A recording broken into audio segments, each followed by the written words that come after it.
Hi, everybody. I hope all is well. We had another announcement from Bank of Canada today. They increased the rate, the prime for half a percent, which it bring the prime to 6.45 today. So that is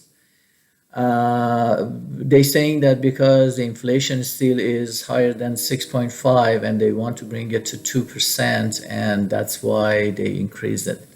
How long and how much more they can increase, it's a question because even when the rate was 1.5 for the variable, we were qualifying people based on 5.25.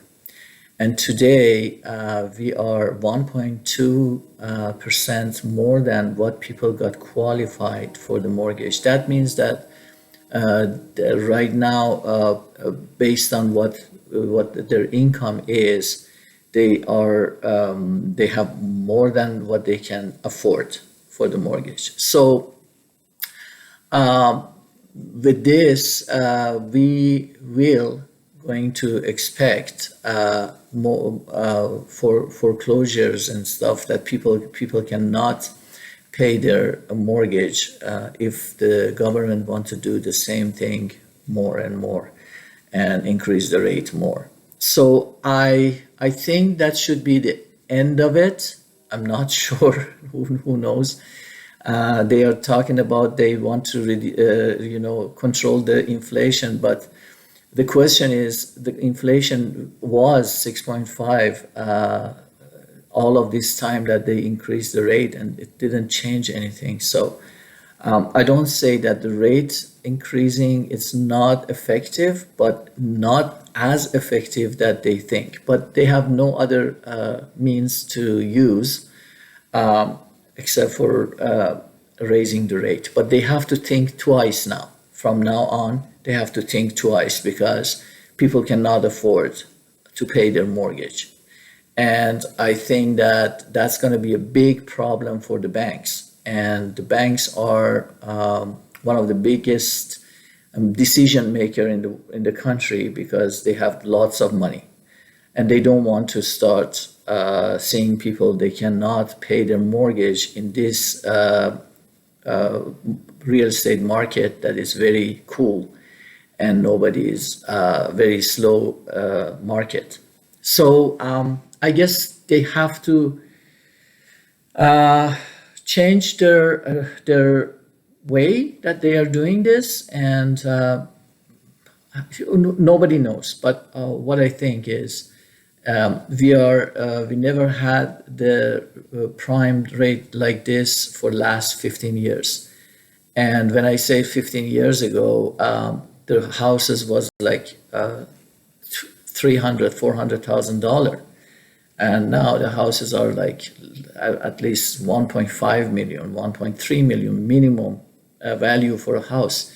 And people for like $150,000 income, they only can get qualified for like $350,000, $450,000. That's all they can get, and nobody can buy anything with that. Right now, we have to qualify people when the prime is 6.45, even if they get a discount of 0.3%.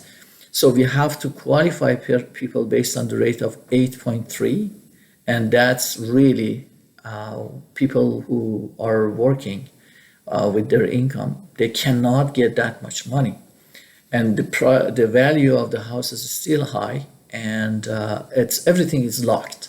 So basically, we are in the very locked situation. Not only for real estate, it is for everything else, I believe. So they have to, what I think is it should slow down now, the increasing the rate. And I am hoping sometimes in next year, they start to decrease the prime again. I hope so. Who knows that with this crazy market and everything. But everything else, everything is right now is really locked, and we don't know. Other thing I wanted to talk to you about it is some program that when the market was high, remember everybody was trying to buy something and they had to go subject free because the seller didn't want to have a subject. The government wanted to protect the buyers for this subject free situation. And it comes next year, January 3rd. So if you buy something and you have a subject free, so you don't put any subject. I'm repeating, it's for people who don't put any subject. If you have a subject to finance, it's the same thing that it was like before. But if you put no subject, so you give a deposit check to the seller, it goes to the trust actually, and you have 3 days to change your mind. And they call it a recession period.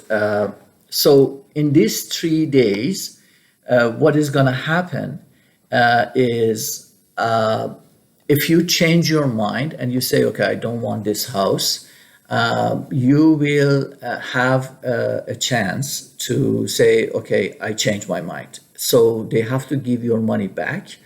But they will deduct between 0.1% to 0.5% of the money that you gave. For example, if you buy a house for $1 million and in this recession period, you change your mind in these 3 days, they might get $1,000 to $5,000 deduct from what you gave as a deposit. This is because they don't want people just go and put an offer without no subject, and they should know that it's going to have a consequence. They have to lose some money on that. So nobody just say, okay, I just go subject free. So that's the thing, and this is coming on January 3rd. I think your real estate agent really knows about that, and you can talk to them and ask them more questions. But if you have any question about this, you can call me as well. I know about this program somehow, and I can help you. As usual, give me a call if you have any question, and Happy New Year, and have a great holiday. Thank you.